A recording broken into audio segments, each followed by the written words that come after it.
Look at your electric bill right now. Find the line item for lighting. In the average American home, lighting accounts for roughly $200 to $300 every single year. That is not the largest number on the bill, but I want you to think about what that number actually represents. You're paying a monthly fee for something that has been available for free every single day since the first morning light fell on this planet. Free, permanent, unlimited. And the off-grid homesteaders who built this country before 1936 knew exactly how to capture it. They did not pay a single cent for light, not 1 cent. And the system they used was not primitive. It was not dim candlelight and squinting at books. It was a calculated, layered architecture of passive light that filled their homes from sunrise to sunset with more illumination than a modern 60-watt bulb could produce. Stay with me until the end of this video, because the last technique I'm going to show you is something that MIT researchers documented in 2013, something field-tested in 15 countries, something that produces the equivalent of a 55-watt bulb using nothing but a plastic bottle and water. And it costs exactly $0 to build. Zero. Now I need you to hold one number in your mind while we go through all of this. In 1935, 9 out of every 10 rural American farms had no grid electricity. None. Not because they were poor, not because they were backward, because the grid had not reached them yet. And those farms were not sitting in darkness. They were lit. Fully, practically, efficiently lit. Using systems that their builders understood so precisely that we have documentary evidence, building surveys from 1912 and 1921 and 1934, showing interior light levels in pre-electrification farmhouses that matched or exceeded what a standard 40-watt incandescent bulb would later provide. Those surveys were filed with the United States Department of Agriculture.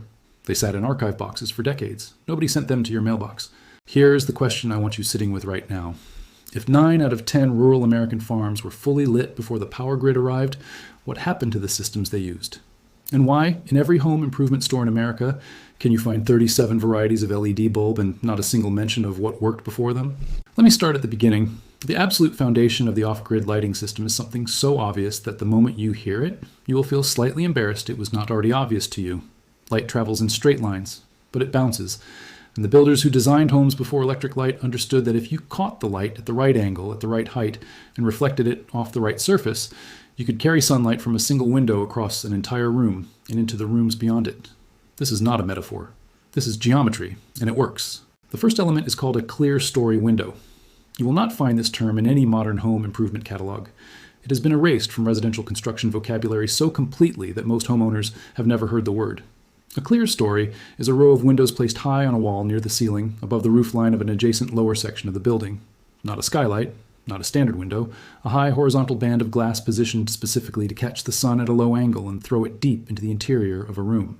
A standard window placed at eye level on a south-facing wall throws light roughly 8 to 12 feet into the room before it hits the floor and dissipates. A clerestory window placed at ceiling height on the same wall throws light 30 to 40 feet. The same sun, the same glass, 4 times the reach, simply by changing where on the wall the window sits. The 1934 USDA building survey I mentioned found that farmhouses built between 1880 and 1910, with clerestory windows on their south and east walls, maintained average interior light levels of 150 to 300 lux throughout daylight hours. A modern office building is designed to maintain 200 to 500 lux using artificial light. These pre-electrification farmhouses were hitting those numbers with zero electricity, zero wiring, zero monthly bill. They were not living in dim historical darkness. They were living in professionally illuminated spaces, a century before the term professionally illuminated existed. Now here is where the system goes from interesting to extraordinary, because the clerestory is only the first layer. The second layer is what the builders of that era called a light shelf. And this is where the engineering becomes almost insultingly simple once you understand it.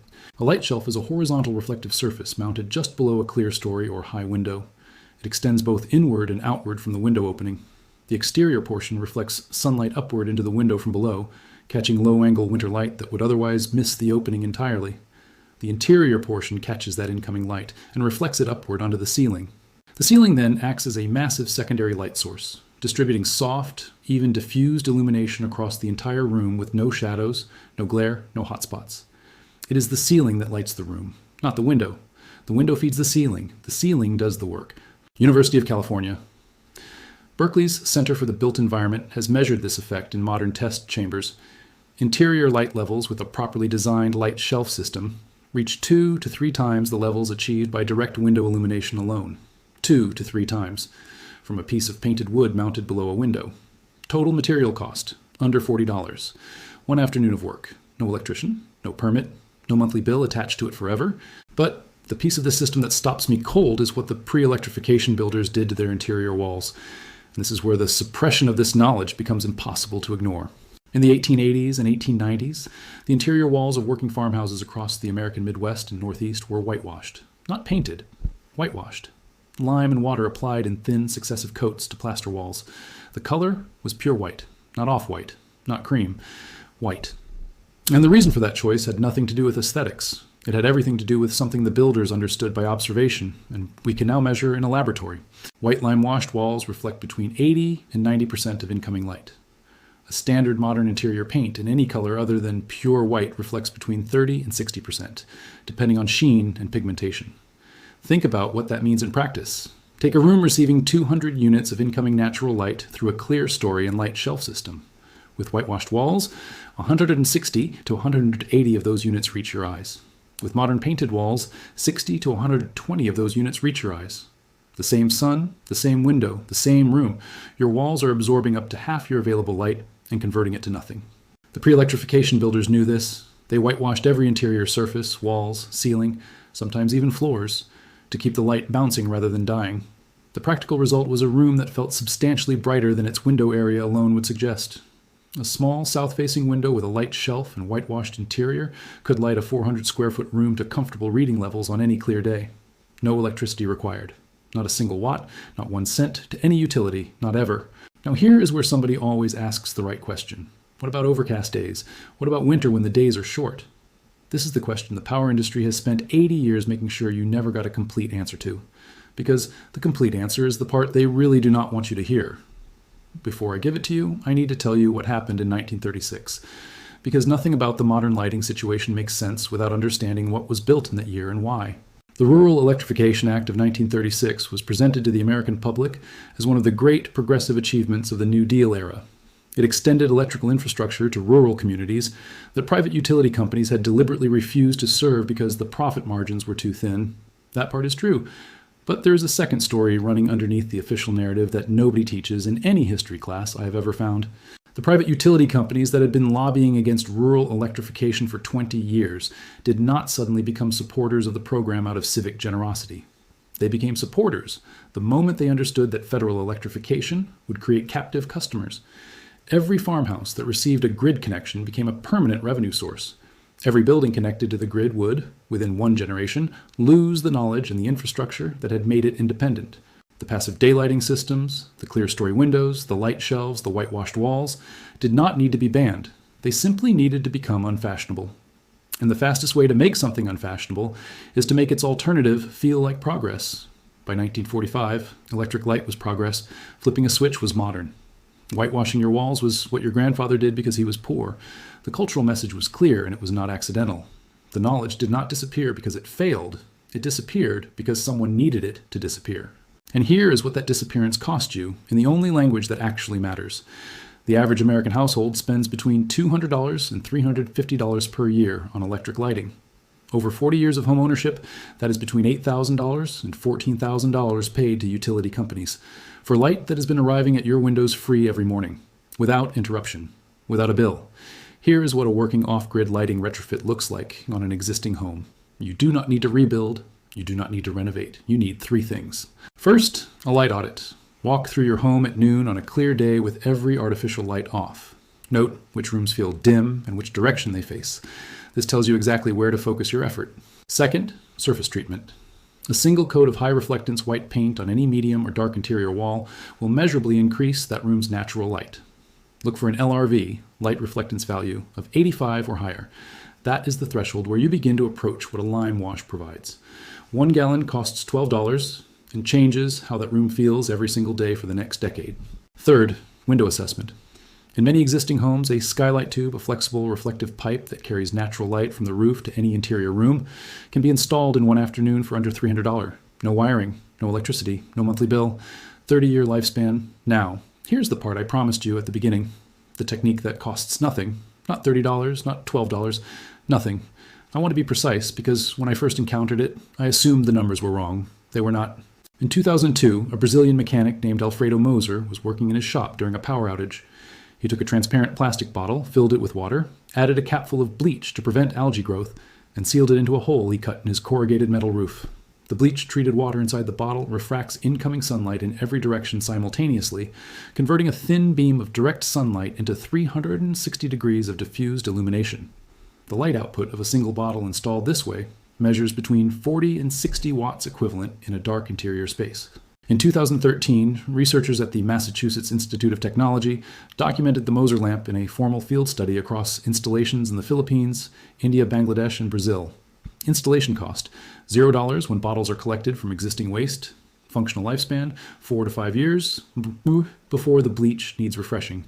A single properly positioned bottle illuminates a 200 square foot room to comfortable task lighting levels on any clear or partly cloudy day. The WHO and UNICEF both reference this system in field documentation. The MIT study is publicly available. You can find it. What you cannot find it in is any home improvement publication in America. Not a single homesteading guide, not a single renovation magazine, not a single building supply catalog, because there is no product to sell. You cannot market a used plastic bottle. You cannot generate licensing revenue from water and bleach. So the information sits in an MIT study and a WHO field report, reaching the people who need it almost entirely by accident. The installation takes 10 minutes. 1.5 liter transparent plastic bottle filled completely with clean water, 2 capfuls of household bleach, cap sealed tight. Cut a hole in your roof material, exactly the diameter of the bottle at its widest point. Insert the bottle so half sits above the roof line in sunlight and half sits below in the interior. Seal with roofing sealant. Let it cure overnight. The refraction effect begins the moment sunlight hits the water. Not the beam of a flashlight, not the circle of a skylight.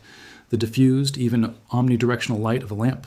For workshop spaces, garden sheds, garage interiors, any structure with a roof exposed to sky, this system eliminates electric lighting during daylight hours, completely, permanently, at no cost. Combined with the clerestory and light shelf principles and high LRV white finishes on interior walls, a full off-grid passive lighting system can reduce your electric lighting consumption by 60 to 80% year-round. The combined annual savings range from $120 to $260 per year. That does not sound like a revolution? Then multiply it by 40 years. That is $4,800 to $10,400 that you do not send to a utility company for changing your wall color and putting a bottle of water in your shed roof. The off-grid homesteaders who built this country before 1936 did not think of light as something you purchased. They thought of it as something you managed. You caught it, directed it, stored it in reflective surfaces, and aimed it where you needed it. The moment the grid arrived, that entire body of practical knowledge was reclassified as poverty and forgotten inside a single generation. We were never taught that light was something you could engineer for free because the people who benefit from the monthly bill spent 80 years making sure the question never occurred to us. It occurred to the pre-electrification builders. They answered it completely. The answers are still valid. The physics has not changed. The sun has not changed. The only thing that changed is whether or not you knew to ask. Now you do. I want to know one specific thing from you before you go. Look at the room you're sitting in right now. Tell me in the comments how many electric lights are on at this moment. Just the number. Nothing else, because the numbers you leave below this video are going to tell me exactly which part of the system to go deeper on next.